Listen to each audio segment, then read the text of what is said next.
فرعون کو اس نے وہ خواب دیکھ لیا تھا کہ ایک ستارہ اٹھے گا اور پھر وہ گرے گا تو میری ساری سلطنت کو تباہ کر دے گا۔ نجومیوں سے اس نے پوچھ لیا، اس نے کہا کہ ایک بچہ پیدا ہوگا جو تیری سلطنت کو تباہ کرے گا۔ چاہیے تو یہ تھا کہ وہ توبہ کرتا، لیکن اس نے کیا کیا کہ اس نے بچوں کو قتل کرانا شروع کیا۔ یذبحون ابناءکم، ذبح کرا دیتا تھا تمہارے بیٹوں اور بچیوں کو وہ زندہ رکھتا تھا۔ تو حضرت موسیٰ جب پیدا ہوئے تو ان کی والدہ نے پتہ کیا کیا، ان کو ایک صندوق میں بند کر کے دریا میں بہا دیا۔ اب دریا میں بہتے جا رہے ہیں تو ماں تھی تو پریشان بھی ہو گئی، ان کی ہمشیرہ کو کہنے لگی ذرا دھیان رکھنا کدھر جاتے ہیں۔ حضرت موسیٰ علیہ السلام دریا میں بہتے بہتے نا، فرعون نے نا دریا کے کنارے مکان بنایا ہوا تھا۔ آپ کو پتہ ہے بادشاہوں کا ذوق ہوتا ہے، آج کل ہمارے جو حکمران ہیں انہوں نے اس کا نام فارم ہاؤس رکھا ہوا ہے، میرا فارم ہاؤس، اور پرانے زمانے میں لوگ ڈیرا کہتے تھے۔ تو اس نے بھی اس طرح کا فارم ہاؤس بنایا ہوا تھا۔ وہاں پہ حضرت موسیٰ علیہ السلام تیرتے ہوئے تابوت کے اندر، صندوق کے اندر جا رہے ہیں۔ فرعون اور ان کی بیوی حضرت آسیہ بے اولاد تھیں، بڑی تڑپ تھی بیٹے کی، وہ بھی وہاں کھڑی تھی۔ صندوق تیرتا ہوا آیا تو فرعون نے کہا کہ جاؤ پکڑ کے لاؤ دیکھو کیا ہے۔ جب وہ لے کے آئے نا تو آپ کی ہمشیرہ جو نگرانی کر رہی تھی پریشان ہو گئی کہ یہ تو اس کے ہاتھ لگ گئے، یہ تو اب مار ڈالے گا۔ لیکن جب خوبصورت اور چمکتا ہوا بچہ دیکھا تو بی بی آسیہ کہنے لگی یہ بنی اسرائیل کا ہے ہی نہیں، یہ تو پتہ نہیں کہاں سے بہتا ہوا یہاں آ گیا ہے، تو ایسے ہی چھوڑ، یہ پتہ نہیں کہاں سے ہے، رکھ نہ لیں، رکھ نہ لیں۔ تو حضرت موسیٰ علیہ السلام وہ کہنے لگا نہیں انہی کے ہیں، موسیٰ علیہ السلام اسی کے ہیں۔ تو آسیہ کہنے لگی تیرے تو سر پہ نا بس بھوت ہی سوار ہو گیا، ہر وقت وہی لوگ تجھے یاد رہتے ہیں، یہ پتہ نہیں کہاں سے بہ کے آیا۔ اب رکھ لیا، مان گیا فرعون۔ آپ فرعون کے گھر میں جو اس لیے بچے مروا رہا تھا کہ میری سلطنت حضرت موسیٰ پیدا نہ ہو جائیں، تو اسی کے گھر میں پرورش پانے لگے، اسی کے گھر میں۔ اب عورتیں منگائیں گئی دودھ پلانے کے لیے، تو حضرت موسیٰ علیہ السلام کسی بی بی کا دودھ نہیں پیتے، تو آپ کی ہمشیرہ نہ وہیں دائیں بائیں گھومتی رہتی۔ تو کہنے لگی جناب آسیہ سے کہ میں ایک بی بی کو جانتی ہوں، بڑی صاف ستھری ہے، مجھے امید ہے یہ بچہ اس کا دودھ پیے گا۔ تو فرعون کہنے لگا دوڑ کے لا، تو اپنی والدہ کو لے کے آئیں تو حضرت موسیٰ نے فوراً دودھ پینا شروع کر دیا۔ فرعون کو پھر تھوڑا شک ہوا۔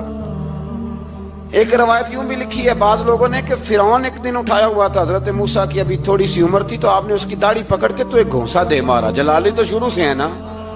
تو کہنے لگا آسیہ تو مان نہ مان یہ بچہ وہی ہے۔ تو حضرت بی بی آسیہ کہنے لگی کہ تجھے غلط فہمی ہے، یہ وہ نہیں ہے۔ اس نے کہا دیکھو نا یہ تو اٹھاتی ہے تو پیار کرتا ہے، اور میرے جب قریب آتا ہے تو اس کے لب و لہجے میں تلخی محسوس کرتا ہوں۔ اس نے کہا بچوں کو کیا پتا۔ خیر ایک طرف اس نے کھانے پینے کی چیزیں رکھ دی، ایک طرف انگارے رکھ دیے۔ وہ بھی حضرت آسیہ کہتی ہیں کہ تجھے سمجھ آئے بچے بچے ہوتے ہیں۔ حضرت موسیٰ بچے تو تھے پر تھے تو اللہ کے نبی نا، اللہ کے نبی تھے۔ جب اس نے کہا نا یہ بچے ہیں، تو حضرت موسیٰ علیہ السلام بجائے انگاروں کی طرف جانے کے، نبی تھے وہ سیدھے کھانے پینے والی چیزوں کی طرف بڑھنے لگے۔ فرعون کہنے لگا آپ بتا۔ اللہ تعالیٰ نے حضرت جبریل کو بھیجا، انہوں نے کہا ادھر نہیں جانا آپ ادھر جائیے۔ تو آپ آگ کی طرف گئے اور ایک کوئلہ اٹھا کے زبان پہ رکھ لیا۔ تو آسیہ کہنے لگی سمجھ آئی، بچے کو کیا پتا کدھر جانا ہے کدھر نہیں جانا، اگر وہ اتنا ہی خیال ہوتا وہی بچہ ہوتا تو آگ۔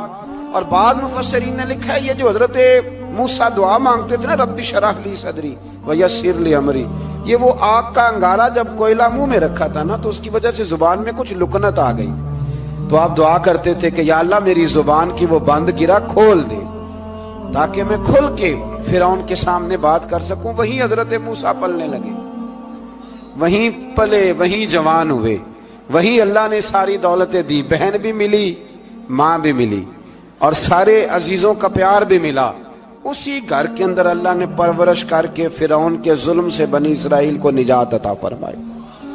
کہ موسیٰ بھی فرعون کے گھر میں پلنے لگے، اور جب جوان ہو گئے تو فرعون کے ہاں جو ظلم ہوتا تھا حضرت موسیٰ اس پر بول پڑتے تھے، جلال فرماتے تھے۔ تو فرعون پھر ناراض رہنے لگا، یہاں تک کہ اس نے آپ کو نکال دیا آپ تشریف لے گئے وہاں سے. تو حضرت موسیٰ ایک دن شام کے وقت دوبارہ آئے بستی میں، لوگ سوئے ہوئے تھے. تو دو آدمی، ایک بنی اسرائیل میں سے اور ایک فرعون کی اپنی قوم میں سے، وہ دونوں آپس میں جھگڑ رہے تھے. لیکن وہ جو حضرت موسیٰ کی بنی اسرائیل کی قوم کا شخص تھا، اس پر وہ قبطی، وہ جو فرعون کے قریبی لوگوں میں سے تھا، وہ ظلم کر رہا تھا اور بوجھ اٹھانے کی بات کر رہا تھا. اب اس نے حضرت موسیٰ کو پکارا کہ یہ دیکھے میرے ساتھ کس طرح کی بات کر رہا ہے. تو حضرت موسیٰ کا ارادہ بھی نہیں تھا، آپ نے بس اس کو سمجھایا. پر کچھ لوگوں کو سمجھ، تو حضرت موسیٰ نے پھر ایک مکہ مارا، ایک گھونسا مارا، صرف ایک ہی. یہ کئی تگڑے اور دلیر اس طرح کے بھی ہوتے ہیں کہ گھونسا ایک بھی برداشت نہیں کرتے. وہ ایک مارا، آدمی دھڑام سے زمین پہ گرا اور ماری گیا. حضرت موسیٰ کا ارادہ نہیں تھا لیکن وہ مر گیا. حضرت موسیٰ علیہ السلام نے اس بات پر اپنے رب سے استغفار بھی فرمائی. قرآن کہتا ہے کہ انہوں نے معافی چاہی کہ اللہ میرا ارادہ نہیں تھا. بہرحال اگلے دن نا حضرت موسیٰ دوبارہ آئے. وہ سنا کرتے تھے نا ہم کہ بیوقوف دوست سے عقل مند دشمن بہتر ہوتا ہے. وہ کم از کم دشمنی تو عقل مندی سے کرتا ہے نا، لیکن جو بیوقوف دوست ہو بیوقوفی. حضرت موسیٰ دوبارہ آئے تو وہ بنی اسرائیلی اگلے دن کسی اور سے جھگڑا کر رہا تھا.